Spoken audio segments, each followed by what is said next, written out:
Hello student, দেখো তোমাদের জন্য আজকে আমি নিয়ে এসেছি পরিবেশ ও বিজ্ঞান, অষ্টম শ্রেণী পরিবেশ ও বিজ্ঞান। দেখো পরিবেশ ও বিজ্ঞানের আমি আজকে তোমাদের 10 নম্বর স্কুলটা করে দেখাবো। সেকেন্ড ইউনিট টেস্ট 2025, ঠিক আছে, দ্বিতীয় পর্যায়ক্রমিক মূল্যায়ন। তো দেখো আমাদের যে এখানে স্কুল দেওয়া আছে হুগলি ব্রাঞ্চ গভর্নমেন্ট স্কুল, ঠিক আছে। আর একটা স্কুল দেওয়া আছে এখানে, দুটো স্কুল নিয়ে সেটটা তৈরি করেছে। তো চলো আমরা প্রশ্নগুলোতে চলে যাই। তো একের দাগের প্রশ্নগুলো দেখো আমাদের কি বলছে। তো আমরা একের দাগের প্রশ্নগুলো প্রথমে করাবো। তো দেখো আমাদের এখানে একের 1 নম্বর যে প্রশ্নটা বলেছে, কোন পদার্থটি আপেক্ষিক তাপের মান সর্বাধিক, এটা আমাদের জানতে চেয়েছে, সেটা হবে আমাদের জল। 2 নম্বর প্রশ্ন দেখো, অভিকর্ষণ না থাকলে কোন পদ্ধতিতে তাপ সঞ্চালন সম্ভব নয়, এটা হবে সি নম্বর অ্যান্সারটা বিকিরণ, ঠিক আছে। বিকিরণ অভিকর্ষ যে টান, যে সূর্য থেকে তাপটা যে পৃথিবীর উপরে এসে পড়ে, সেটা কিন্তু অভিকর্ষজ একটা শক্তি দরকার। অভিকর্ষণ না হলে কিন্তু এটা কিন্তু এই যে বিকিরণ পদ্ধতি সঞ্চালন কিন্তু সম্ভব নয়। তাহলে এটা সি নম্বর অ্যান্সারটা আসবে আমাদের। চলে যাবো আমরা 3 নম্বর প্রশ্নে, জৈব অনুঘটকগুলি প্রধানত, সি নম্বর অ্যান্সার হবে প্রোটিন জাতীয় পদার্থ। জৈব অনুঘটকগুলি প্রোটিন জাতীয় পদার্থ হয়। 4 নম্বরে দেখো, ধাতু ঝালাই এই যে গ্যাসটি পুড়িয়ে প্রচুর তাপ সৃষ্টি করা হয়, এটা তোমরা জানো যে এ নাম্বার অপশান অ্যাসিটিলিন, ঠিক আছে। 5 নম্বর প্রশ্ন দেখো, চাপ বাড়ালে বরফের গলনাঙ্ক, চাপ যেহেতু বাড়ানো যায় তার বরফের গলনাঙ্ক কী হবে, বাড়বে না কমবে, এটা আমাদের জানতে হবে। তো এটা কিন্তু কমে, চাপ বাড়ালে বরফের গলনাঙ্ক কমে যায়।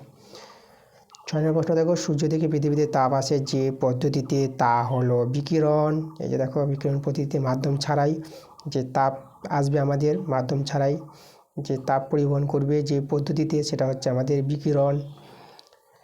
7 নম্বর প্রশ্নটা দেখো আমাদের, 7 নম্বর প্রশ্নটা কি বলছে, নিচের কোনটি তড়িৎ বিশ্লেষ্য পদার্থ নয়।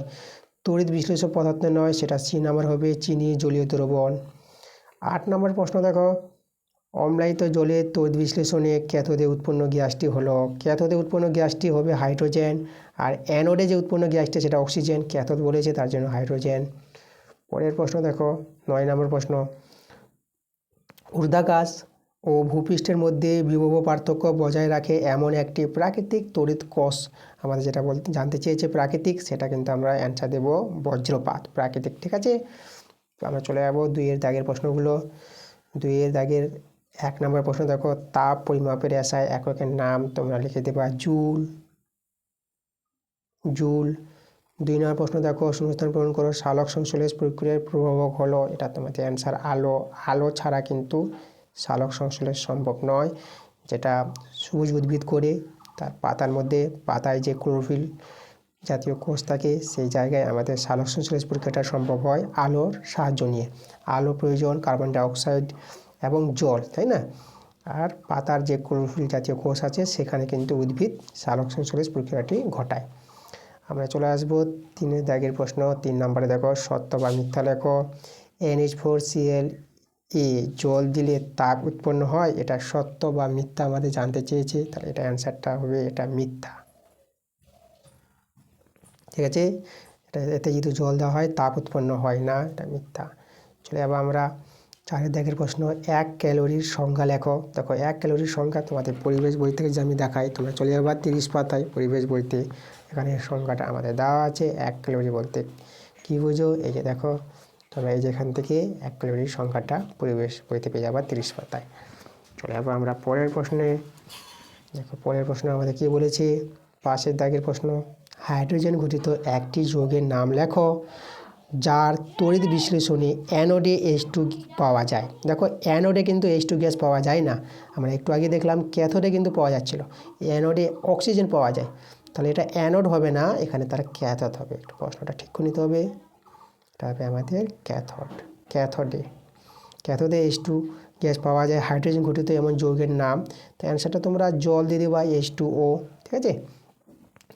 আচ্ছা পরের প্রশ্নে আমরা চলে যাবো 5 অথবা প্রশ্ন দেখো, নতুন কেনা সাইকেলের রিং চকচকে থাকে, ধীরে ধীরে তার উজ্জ্বলতা কমে যায় কেন। আচ্ছা এটা আমাদের তড়িৎ লেপন যেটা আছে, তড়িৎ লেপনের ঘটনা আমি তোমাদের পরিবেশ বই থেকে দেখাবো।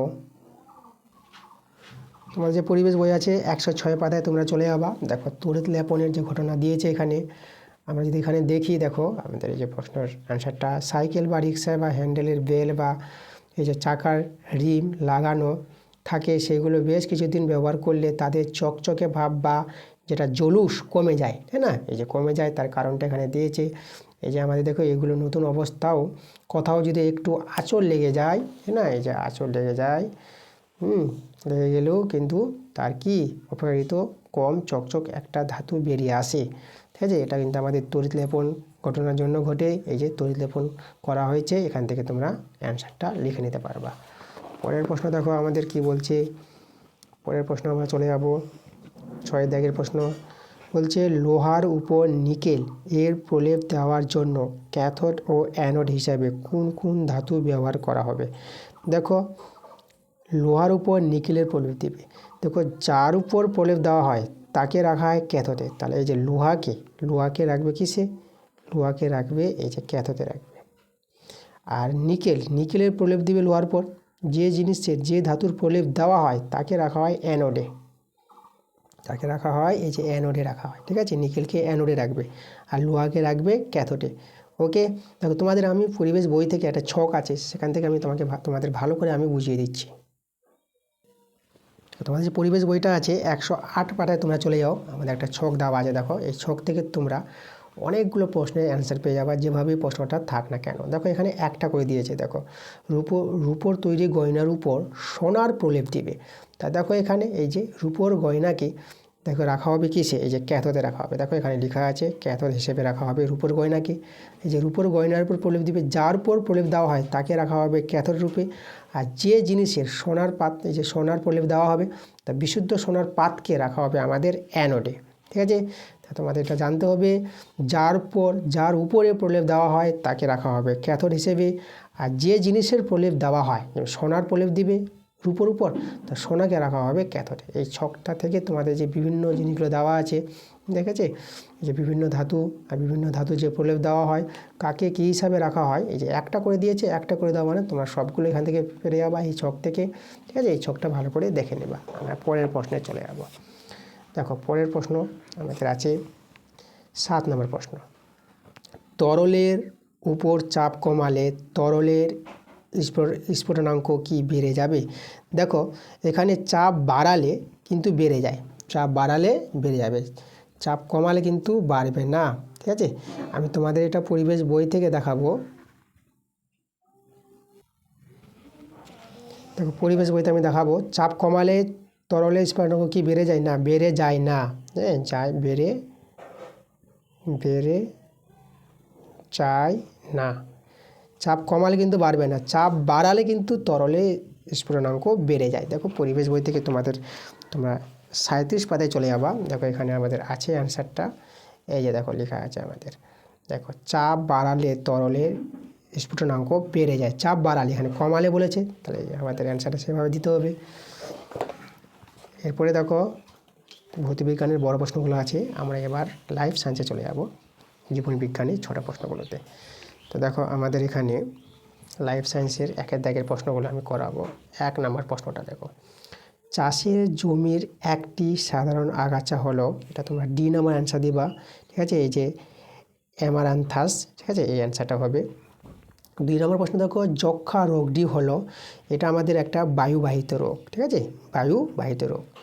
আর 3 নম্বর প্রশ্ন দেখো, সিওন ও স্টোকের মাধ্যমে কলম সৃষ্টি করা হয়, এটা কিন্তু আমাদের জ্বর কলম, ঠিক আছে? অ্যান্সারটা দেবা।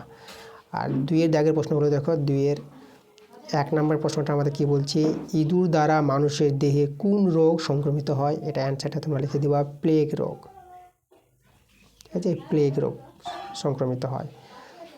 2 নম্বর প্রশ্ন দেখো, এইডস এর পুরো নাম কি? এটা তোমাদের পরিবেশ বই থেকে আমি দেখাবো। তোমাদের যে পরিবেশ বইটা আছে 160 পাতায় তোমরা চলে যাবা। দেখো আমি তোমাদের 160 পাতায় এই যে এইডসের পুরো নামটা এই যে দেখো দেওয়া আছে এইডস।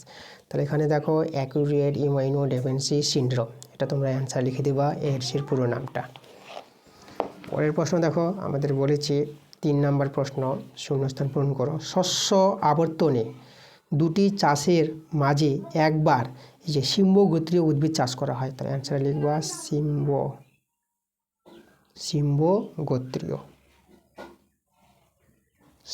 গোত্রীয় উদ্ভিদ চাষ করা হয়। 4 নম্বর প্রশ্ন দেখো, এখানে দিয়েছি মিল খুঁজে উত্তর লেখো। মেজর কার্প ইজডু কাতলা, কাতলা হচ্ছে মেজর কার্প। এবার ডবল ইজডু মানে সমানুপাত বলেছে। মাইনর কার্প এখানে কী হবে? মাইনর কার্প তোমরা পুঁটি বা বাটা দিতে পারো, ঠিক আছে, তাহলে আমি এখানে বাটা দিয়ে দিলাম। আচ্ছা, এরপরে বড় প্রশ্নগুলো আছে, ঠিক আছে, তা আমি ছোটো প্রশ্নগুলো তোমাদের করে দেখিয়ে দিলাম। এর পরবর্তী ক্লাস তাড়াতাড়ি আসবে, তোমরা ক্লাসগুলো মনোযোগ সহকারে দেখতে থাকো।